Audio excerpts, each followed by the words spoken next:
ভাবছো তো আমি আজকে রান্নাঘরে কি করছি? এই যে তোমরা আমাকে বলেছিলে যে কি আমার তোমার কাছ থেকে মাটন কি করে করতে চাইছো, তো সেটা এই দেখো, বুঝছো? ইয়েস, আমি আজকে মাটন রান্না করছি। তো চলো মাটনটা আমি কিভাবে রান্না করি, আর হ্যাঁ তোমরাও কিভাবে রান্না করো সেটাও কিন্তু আমাকে কমেন্টে অবশ্যই জানাবে। তো আমি কি করে মাটন রান্না করি সেটা কিন্তু আমি তোমাকে জানাচ্ছি। চলো তাহলে মাটনটা খুব ভালো করে আমি ধুয়ে নিচ্ছি। ধুয়ে নেবার পরে আমি দিচ্ছি একটুখানি, আর নুনটা আমি দিই না, নুন আমি সবসময় মাটনে শেষের দিকে দিই। আর আমি জানি না, আমাকে আমার অনেক কাছ থেকে আমি শুনেছিলাম মাটনে যদি নুন দিয়ে ম্যারিনেট করা হয় তাহলে মাটনটা ছিদ্রা হয়ে যায়।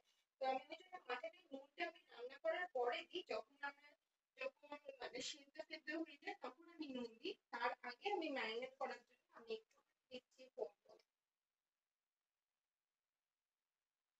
একটুখানি দিচ্ছি লঙ্কার গুঁড়ো, মানে যেটা তোমরা বলতে পারো কাশ্মীরি মির্চ। আর হ্যাঁ আমি ফোনে পুরো অনেকগুলো ইউজ করবো, যেহেতু মাটন বলে আমি একটু ধনেগুলোটা ইউজ করছি। তার সাথে আমি দিচ্ছি একটু জিরে গুঁড়ো, জিরে গুঁড়ো আর ধনে গুঁড়ো আমি একটুখানি বেশি করে দিচ্ছি, ঠিক আছে? এই দেখো, এই যে দেখতে পাচ্ছ না? তো আমি একটুখানি দিয়েও আমি একটু দিচ্ছি, বেশি দেবো না কারণ মাংসটা তো অল্প আছে। তো আমার মতো আন্দাজ অনুযায়ী তোমরা কিন্তু দই দিবে, টক হয়ে যাবে। তো আমি ধরো ওয়ান চামচ আমি দই দিলাম। আর হ্যাঁ, এটা ম্যারিনেট করে নেওয়ার পরে ভাত আমি ইউজ করছি বলতে তোমরা কেউ ভেবো না আমার ভাত ভালো করে ধোয়া আছে। তো ধুয়ে আমি ম্যারিনেট করে নিচ্ছি। ম্যারিনেটের সময় জানো তো একটুখানি হাত ফাত না ধুয়ে মানে ভালো করে যদি মানে হাতে করে যদি না মাখানো যায় তাহলে ঠিক মশলাগুলো না ঠিক ঢোকে না। তো আমি সবসময় আমি হাতে করে কিছু ম্যারিনেট করতে পারে হাতে আমি ম্যারিনেট করি। আর হ্যাঁ, এরপরে আমি একটুখানি সর্ষের তেল, এক দুটো সর্ষের তেল দিয়ে, এই যে দেখতে পাচ্ছ সর্ষের তেল দিয়ে, বেশি না, জাস্ট একটুখানি, এই একটুখানি আমি একটু সর্ষের তেল দিচ্ছি। তেল দিয়ে আমি একটু ম্যারিনেট করছি যাতে ম্যারিনেটটা একটুখানি ভালো হয়।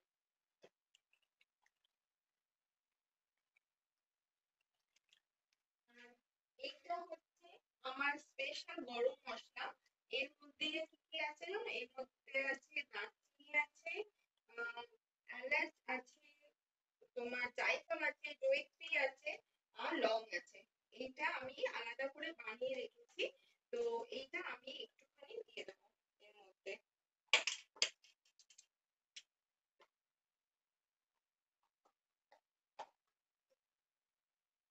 এই যে 1 টিস্পুন মতন আমি, 1 টিস্পুন থেকে 1.5 টিস্পুন মতন আমি দিয়ে দিলাম। ম্যারিনেট করে কিছুক্ষণের জন্য আমি রেখে দেবো।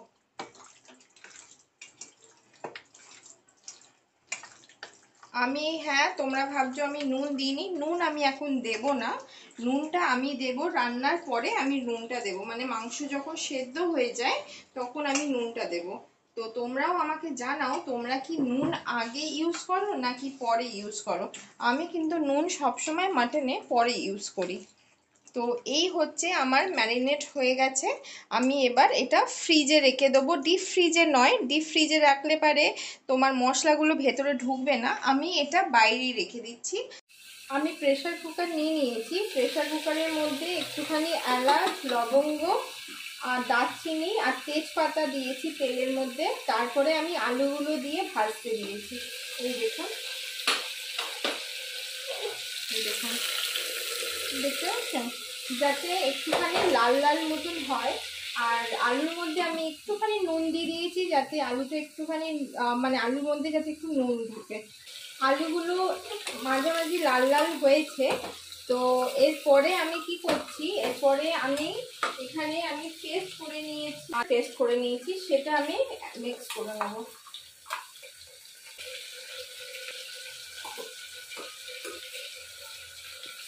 দিয়ে আমি এবার একটু নাড়িয়ে নেব।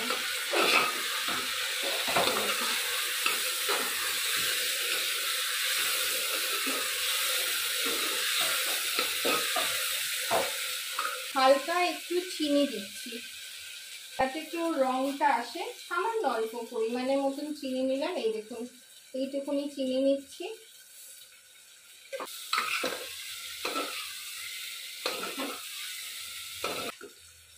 একটু আলুগুলো হোক, তারপর আমি মাটনগুলো দেবো। আমি এবার একটু টমেটো দিয়ে দিচ্ছি। এই দেখুন 1 পিস মতন আমি টমেটো নিচ্ছি, কারণ যেমন মাংস হবে সেই অনুযায়ী কিন্তু আপনারা টমেটো দেবেন, না হলে কারণ বেশি টমেটো দিলে কিন্তু আবার কম হয়ে যাবে। আর তার সাথে সাথে যেহেতু আমি মাটনে আমি দই দিয়েছি, তো সেই বুঝে কিন্তু আপনারা টমেটোটা ইউজ করবেন। আমি অল্প করে দই দিয়েছি, ওই জন্য আমি একটা টমেটো আমি দিলাম। দেখুন মাটনের আলুটা দেখুন কেমন লাল লাল হয়ে গেছে। এবার আমি পেঁয়াজগুলো দিয়ে দেবো। এই দেখুন 4টে পেঁয়াজ কাটা আছে। আমি এবার 4টে পেঁয়াজ, আমি একটু বেশি করে পেঁয়াজ দিচ্ছি, কারণ যত বেশি পেঁয়াজ দেওয়া যায় না মানে টেস্টটা ততটা বেশি হয়।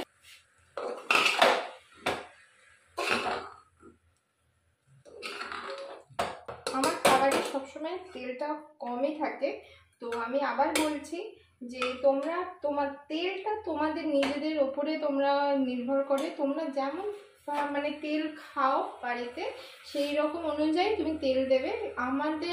আমি খুব কম তেল ইউজ করি সব রান্নাতে, তাই আমার এখানে কোনো খাবারে সেরকম তোমরা তেল দেখতে পাবে না। পেঁয়াজটা কষে যাক, আমি একটু পেঁয়াজের মধ্যেও আমি একটু নুন দিয়ে দেবো।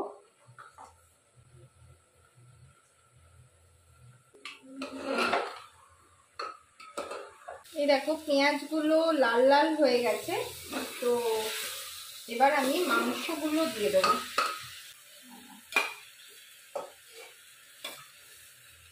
ভালো করে একটু নাড়িয়ে নিই।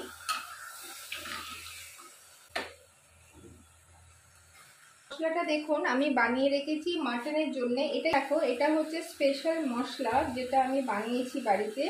এর মধ্যে আছে শুকনো লঙ্কা আছে, কোরিয়েন্ডার আছে, কিউমিন আছে, ব্ল্যাক পেপার আছে, একটুখানি নুন দিয়েছি, তোমার দারচিনি, এলাচ, লবঙ্গ, শাহজিরা আর জায়ফল, জয়িত্রী, এই কটা জিনিস দিয়ে আমি এই গুঁড়োটা বানিয়েছি। এটা আমি পুরোটাই আমি এর মধ্যে দিয়ে দিচ্ছি। আর হ্যাঁ, তেজপাতা, মানে এগুলো সব একটুখানি গরম আছে একটুখানি নাড়িয়ে তারপরে যদি তোমরা গুঁড়োটা করো তাহলে পরে দেখবে আরামসে গুঁড়ো হয়ে যাচ্ছে। একটুখানি হলুদ দিয়ে দিচ্ছি, কারণ হলুদটা আমার সামহাও মনে হচ্ছে একটু কম হয়েছে, তো আমি আরেকটু হলুদটা দিয়ে দিলাম মশলাগুলো যাতে একটু কষে যায়। আর আমি একটু গরম জলও দিয়ে দিচ্ছি।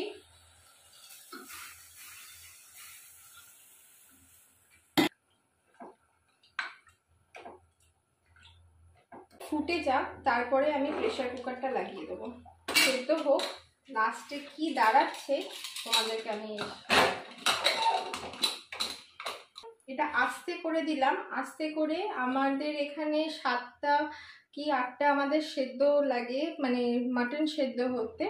তো হোক, তারপর আমি ফিরে আসছি তোমাদের কাছে।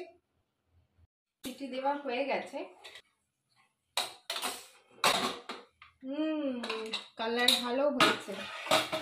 একবার গ্যাসটা জ্বালিয়ে দিই, তোমাদেরকে একটুখানি দেখাই, দেখলে পরে বুঝতে পারবে কেমন হয়েছে। এই দেখো তেল দেখেছো, তেল দিইনি, তার মাটনের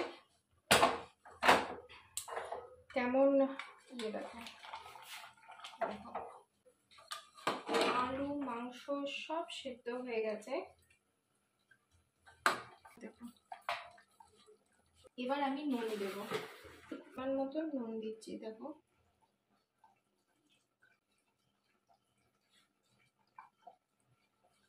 ভাতের সাথে খাবো বলে একটু ঝোল ঝোল করেছি, তোমরা চাইলে জলটা একটু কমই দিতে পারো, কারণ আমি ভাতের সাথে খাবো, তো ভাতের সাথে খেতে গেলে তো একটু তো ঝোল রাখতেই হয়।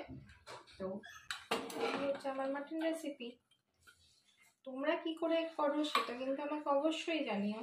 আমি তো এইভাবে বানালাম শর্টকাটে, তোমরা কি করে বানালে আমাকে কিন্তু অবশ্যই জানিও।